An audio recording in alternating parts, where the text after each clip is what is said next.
And I'm live. Hello, everyone. Welcome back to my channel. This is Teacher Casey. And oh, I see Stephanie's here. Thanks, Stephanie, for coming. She said, "Oh, I'm glad you are doing this. I missed the town hall." Yes, so I watched the town hall. I took notes. I printed them out. So hopefully I can do this justice because there was so much information given. Um, yeah, super exciting stuff though. First, I want to say thank you to Outschool. How many of you have worked for companies that really take the time to do these? I mean, I'd say monthly, but it seems like they're always sending out information and newsletters and things to keep us updated all the time. So I'm really thankful to them. Hey, Shaniqua, thanks for coming. um, so we might have another friend join me. Rebecca may come if she can. She's got two little ones at home. But I'm going to get started right away. Some, wow, some things I learned. So the big nugget that you saw on there was $75 million. Outschool raised $75 million in Series C funding, um, which is like huge. They have a table and they actually show you what Series C funding is versus, A, B, D, and liquidity. I would say any of that stuff you might want to go back and watch the beginning. It was pretty much at the very beginning. Um, and so Rebecca's joining us. Um, hey, Rebecca. Hi. Sorry, I had So to get we're, my daughter settled into her Outschool class so I could do oh, this. yay. So glad you're here. I was just telling them, I said, she's got two little ones. She'll join us when she can. And I see I spelled something wrong in the chat when I was typing quickly. But You can't take it back. I was just talking to them about the $75 million in funding, right? Isn't that crazy? It is. It does seem crazy. So I thought it was interesting. They actually gave us a breakdown. Guys, I have like 5 pages, 6 pages of notes here. So I'm just going to spread them out so I can see them. But the first round of funding originally went towards like building a bigger not teacher community, but the team on Outschool that helps us, supports us. Um, they've created more marketing, and like the way they use the money I thought was really smart for long term. What do you think? Do you have anything to share about the $75 million? I think whoever comes up with these like Kickstarter ideas, like Outschool or other learning platforms, really has to have this vision and this budget and business know-how because it's way above my head. But there's like a whole startup process where you can get investors coming in, and then you eventually want it to be self-sustaining, so you don't Mhm. need those investors anymore. So they're trying to move towards that where they can kind of have it kind of run itself, but that Mhm. process can take a while, and also it's only like what, 3 or 4 years old, Yeah. so I it's I still started I started baby. this off by sorry. I started this off by asking them, have you worked, now you work for a bunch of different companies. Have you had companies that were really good about telling you how all of this funding is going, sending all these newsletters? I mean, I think Outschool does a really good Oscar does a good job job. I with, think VIP Kid did, like the very mhm. beginning when it was a baby company, where you could find articles. People would find articles like a Forbes article Oh, okay. or whatever, so you can get like inner workings. But it wasn't like to everybody, all the teachers. We had to ask for it, or we had to search Google for it to Right. find. Because I know that VIP Kid started with like Kobe Bryant was one of the investors. Right. Uh, so it started that way. There's trying to move towards, but you have to kind of really hunt for it. Our Mhm. schools is like, here you go. Here We're you go. Yeah. transparent. Yeah. Enjoy. So here's actually, I'm going to quote what they said on how they're going to use the money. It says, at a high level, we are going to grow the business by expanding internationally, hiring more team members, investing in website improvements with a strong focus on tools to support educators, and exploring more partnerships and marketing opportunities. So that is the plan for them to use that money. So yeah, I thought that was great. They they're really good about thanking teachers. They realize that teachers on this platform are very important to sustaining this long term. We're the Um, backbone. Well, Good, there's two backbones. There's the teachers and then there's the students. right? You know, we teachers need the learners to come in. So the parents are super important too, Yeah. but you got to have good quality teachers. And luckily, we have a good support system. At least I feel like Outschool has been great support for me. I've sent in a ticket and received messages quite quickly from them. They've got their chat box there and things. So, yeah. So, yeah, we've got like three pillars here: the teachers, the students, and the support team. And I think they've got pretty strong bases for all of them. Um, oh, yeah. I think that's about it for the 75 million. I mean, it's money that's coming into Outschool and going to help us grow and hopefully grow internationally, which we're already somewhat international. We did find interesting, and a lot of this is above me. So if I misquote or say anything, please, like, sorry. But one thing that Outschool mentioned in their video is that they are taking aside 2% of that Yes. for educators. And this is not something that most companies do. Most companies do not take aside any money for like a specific reason. And I'm just going to quote, I'll go ahead and read it right from the website you're looking at too. As it says, what's this about 2% stock for educators? Well, one of our employee values is to bring others in. We're extending that to educators by setting aside 2% of our stock for the benefit of educators if Outschool has a liquidity event or IPO. This is unusual for many companies, but we want to reflect the unique value that teachers hold in our community. We'll provide more details at a later date. But I'm like, that's interesting. Like, even if we don't know what that 2% is for, that's just the fact that they're holding some aside for educators is pretty cool. Yeah, as far as I understand, it's 2% of the stock in the company for teachers. So, yeah, I thought that was neat too. I'm all about learning stocks and all of that. I don't have a handle on all of it, but I think it's very interesting. I told Rebecca I have my husband standing by if I have a question while I was watching the video. If you guys have questions, I see I think we have 7 people. So ask questions in the chat. We'll try to answer them the best we can with the notes we have. If you have any additional questions, I would say go to your email and find the video. And then, well, they send you like an article, but then below it, as Rebecca pointed out to me earlier, the video is posted there as well. Yeah, just scroll down a little bit. And Outschool seems to unlist some of their videos. So there's also a very cute thank you video from our students. I'm not going to put the link below because they do have it unlisted and maybe because there's kids on there. So if you're an Outschool teacher, go check that out. It's a super cute, super short 30-second video saying thank you. So yeah.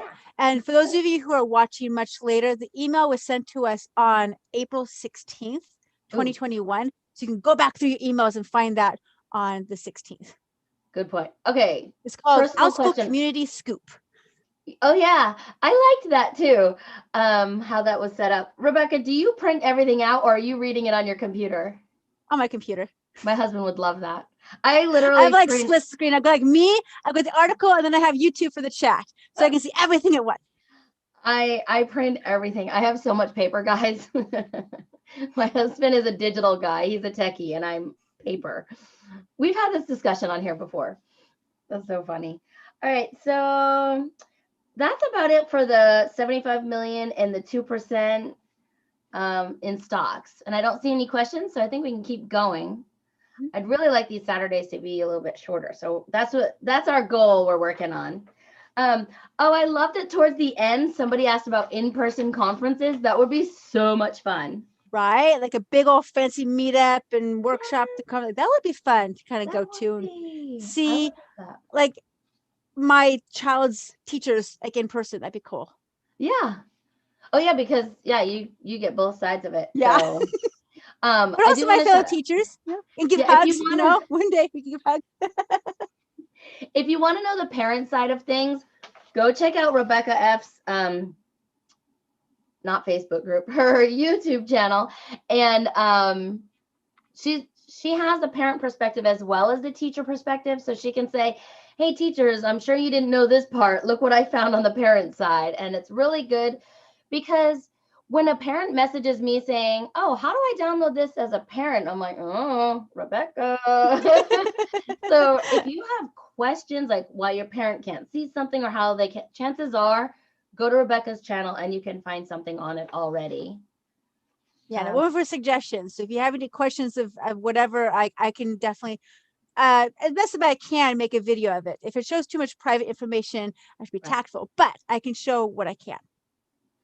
One of the stats they shared that I thought was super interesting, they have served, or we, because we're all part of it, we have served 900,000 learners. And I just, wow, 900,000 learners. There are what, 10,000 teachers, I think they said? That's what they said. And I think I read somewhere that like a year ago was only like 1,000 teachers. So Wow. COVID has just boomed this like so big, but also on the learner side. So it boomed both sides, learners and teachers. So it's kind of growing about the same rate, which is kind of nice. Right. And I think it's also interesting or important to note, he did talk about that. Like we might see a slowdown in growth for a while, but he thinks it's going to pick back up because he even said like once COVID's done, everyone wants to be out and about and doing things and seeing people, but then he thinks it's going to come back. Parents have already learned what a great, valuable tool Outschool is, and they just feel like there's tons of growth to be had. There I are know for me as a parent, I told my preschool teacher that if there's any holes that my daughter has, let me know, and I will find an Outschool class that fits that need. yeah, So even that's if I right. can't find somebody nearby or we only have preschool a couple days a week, I can say I can find that somewhere. So Right, even after COVID's done, people back in personal learning, you can find these private tutors. You can find these classes to work on a right. skill or a group Yeah, class. So I don't think Outschool is going to go away. Parents are right. just going to have to fit it into the schedule a little bit differently, but they're going to see how it's so cool to have teachers from other world teaching subjects that they don't really know. Hey, Jerry, thanks for joining us. Um, so they did say that there's 50 million school age learners in the US, but there's 1.3 billion worldwide. It's a huge, huge market there. Jerry said, grabbing the last few minutes before my class. Aw, thanks, Jerry.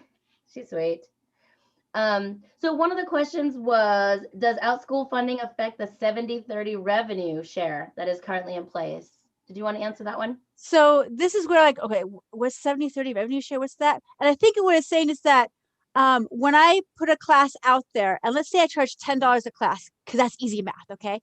I get to keep, I'm going but easy math. I get to keep $7. That's 70%. I get to keep. The $3 is the 30%, and that goes to Outschool, and that's what they get to keep for everything that they're doing. Mhm. Okay. And what was interesting to know is that they actually are spending more than that 30% for Right. website development, marketing, services, and more. So they're actually in the hole, but they're not going to raise that for us. They're not going to say, oh, we need 35 or 40%. They're going to live with that. So just Mhm. know that when you give that 30%, well, you don't actually give it, you just don't ever get it. Like you get the Right. $7, you don't even get to see the $3. But when you take that into consideration, they are using every single penny of that Right. 30% that they're keeping. Yep. I don't think we need to get into any more on that. That makes perfect sense to me. There was something I was going to ask you. Your last video, or one of them, you found something new on how parents can find classes for their kids, right? And the Yes. kid, can you just touch Yes. on that a little bit and then tell them the name of your video so that they can find it if they want Sure. to? I don't remember the name of the video, but I will We'll find it find and it I'll for put it you. in the chat box. I can find it. We'll find But it. this came out, I think, last week, where if you are in the learner side, so if you go to the drop down box, you can Hmm. click your parent name and all your learners are there. You click a learner and it becomes their profile. And now it has tabs. So it has like the schedule of all the classes, has find classes and then favorites. So under find classes, the students themselves can search for classes by keywords, by teachers' names, by whatever you want. And they're going to see these beautiful pictures just laid out. And they can click on the pictures of like the class thumbnails and they can Hmm. get more information about that class. They can see the parent teacher's profile video, their bio, a little bit the class description, and what days they're offered. It does not show what times they're offered, and it does not show the price. So there's some things that are kind of kept secret because some kids don't even need to know that stuff. But if they like that class, they can favorite it, they can heart it. then the parent can go back into their side and figure out, okay, what did my daughter like? What did my daughter look at? Right. And then the parent can go, okay, does this fit into our schedule? Does this fit into our budget? Does this have the supplies that I need? They can see all those details there, but it allows the kids to search for themselves, which is pretty cool. And I was doing some hunting around today because I have some real students and I have some fake kids of mine of all different ages. And I noticed that when I typed my name, Rebecca, as my 4-year-old and as my pretend 8-year-old, I came up with different search results. Oh, cool. So they are kind of tailor-made to that age group, give or take. And the 8-year-old had more things that are geared more towards that upper elementary, third, fourth grade level. And my 4-year-old definitely had more of the preschool classes. And it was still the same keyword and within like minutes of itself. So it's not like, okay, well, one has the most current classes. They have different search results, which is pretty cool. Yeah. So I just added your link. Um, it was called Outschool Portal Parent Side. Learners can search for their own classes. So that should be the video there. Yep. And you were there with me. You were walking through it together. Oh yeah, I was there. That's why I know it so well. Because we explored it together. Like, let's try this. Ooh, let's try this. Oh, let's go here. Yeah. We have a group where like, hey, who wants to go live with me? Okay. I want to know in the chat box, put something you can do to be more successful on Outschool. And we're going to let you know what some ideas that they had and some ideas that I had, or maybe Rebecca has some ideas too. What do you think? What is an idea that to help teachers be more successful on Outschool? Let's see. What else did we have? There was a lot in there, but it was a lot about the growth and how they're going to use the money. But I think we touched on all of that. I like the recent wins. Did you see that? Oh, the raffles at the end? No, they had a list of like recent wins, new ways for fun for families and learners to find great classes, which Rebecca had mentioned. Some other things they did was gift cards and referral credits, right? Yes. Those are some new marketing things. programs and channels, improved classroom and scheduling functionality. You have a video on that one too, I think.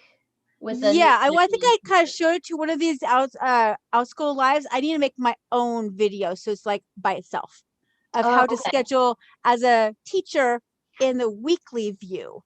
Because then you can just go pop it in. You don't have to like go to that class, go to the calendar, go to here, go to here, go to here. Is it there? It is. Right. Expanded professional development training opportunities. They do have professional development trainings. And they're all free. I'll put a link to that. What's that? And they're all free. Like, it gave us an email of like, okay, these workshops are coming up and they're free workshops. You can just jump in. I'm like, this is cool. Yeah. I like the description one. I took that a little while ago. I know I've said it on here before, but to help you write better descriptions, that's one of the things that Amir was saying was that, you know, they're helping us market and things, but parents are now that they're on the platform, they are really searching on the platform itself. So having good thumbnails, good descriptions, it's really important for you to market yourself there as well. So that workshop was really good in helping me with the descriptions. And then lately I just paid Stephanie to help me with my lesson plan and description. Which I didn't have to write my last one. It's a good class.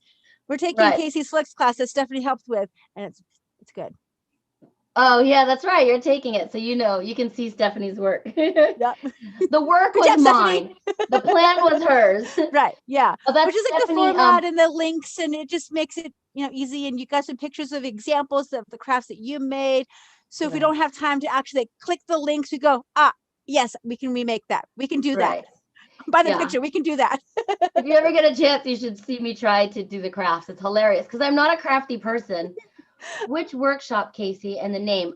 It was like making better descriptions. I'll have to look for it because it was a little while ago that I took it. So I don't know if they've revamped it or anything, but yeah, I'll look for that one, Jerry, and I'll put it in there. So Stephanie Oakleberry is the one that was making the lesson plan for me. So cool.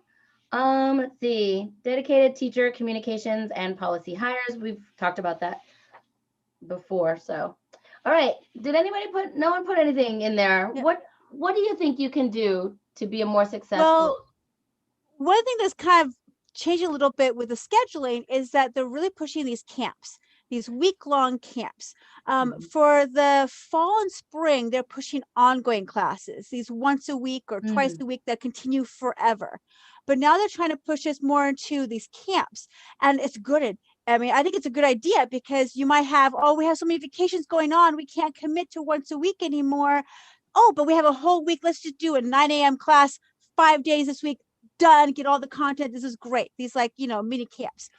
Right. As a parent, I'm hitting myself into a little bit of a snag right now. And so other parents might have the same snag. My daughter has these weekly ongoing classes and they're great. And I don't know when they're going to end, if they're going to end. And then I see this week-long class. It's great. But one like Tuesday morning conflicts with this ongoing class. Oh, So then I have to decide, okay, do I skip the 1 week of ongoing and still pay the money for that or watch the recording? Or because do you're a I say, teacher I and you're good can't do like this that. camp because it conflicts? Maybe I can do a different camp. Hmm. Scheduling can be a little bit of a nightmare. So as a teacher, if you start losing kids because they want to take another class, don't take it personally because there's so many cool classes out there that, Right. I mean, I love it when kids are committed to my classes, but I understand when they say, oh, we want to try new things. I'm like, I don't want you to go, but I get it. I Okay. totally get it. There's Yeah. thousands of classes out there, and it's going to happen that there's going to be an overlap or there's going to be a time, Yeah. especially when you have these weekly classes corresponding with these week classes here. It's going to maybe meet up once or twice. Mm. Yeah. I never thought about that. Neither did I until I was looking to schedule. I'm like, my brain hurts. Your schedule is quite different though. Yeah, but like I have my daughter in probably one ongoing class a day from different Right. friends and different people. So it's like sometimes it's a 9 a.m. class, sometimes it's a 2 p.m. class, sometimes it's here, just whatever works on her schedule. But she Hmm. has something almost every day, like one class. So, imagine homeschooler kids or whoever has more classes than that, it can be a lot more scheduling headache. Right. Um, Jerry, I'm gonna have to add that for you later. I really wanted to find that for her, but I can't find it fast on the fly while I'm thinking about it. So, I think that's all I have in my notes. Rebecca, what about you? That's about it. Like all the new things that I've come up with and I've seen and I've experienced, and I'm like, oh yeah, okay, that's a good thing to think about. With the Right. search classes and the scheduling things. Um, and I'm not sure if I want to go with the week-long camps this summer or if I want to keep going with the weekly ongoing Mhm. classes. I'm not sure what would work in my schedule as well as my students' schedules, what they Yeah. would like to do. Because I don't mind grouping things up and do these camps, but just trying to figure out how to schedule them to make it work. Right. Yeah. And that's they did say in the town hall, and that's why we're mentioning it now, is that ongoing classes are still pretty popular too. Hmm. So, all right. Well, that's all I have in my notes for the town hall. Super excited where Outschool is going, where they're heading. I think they're they're quick little growing stars over here. What do they call it? I said unicorns, right? I guess the Yeah, well, term they call it, unicorn is like yeah, a Mark unicorn, according to them, is a startup company with a valuation of $1 billion billion or more. Billion. Like billion. a startup company, probably like what, younger than 5 years, whatever a startup company is called. So just to Right. jump to that point so early in their life is like, They're whoa, it's a unicorns. unicorn. So super excited to be a part of this, and I only see great things for them. But that's it. Yeah. All right. Look, this is our school. Cute unicorn. I don't have a unicorn. Thank Better than this you, one. Stephanie New. Oh, that one's funny. I like your eyebrows or your eyelashes. Right? Thank you, Stephanie Newton, Shanika, and Jerry for joining us today, and Rebecca for taking the time out. I know you're super busy today, and I appreciate you coming. And that's Welcome. all we have. All right, everyone. There we We'll go. see you next week.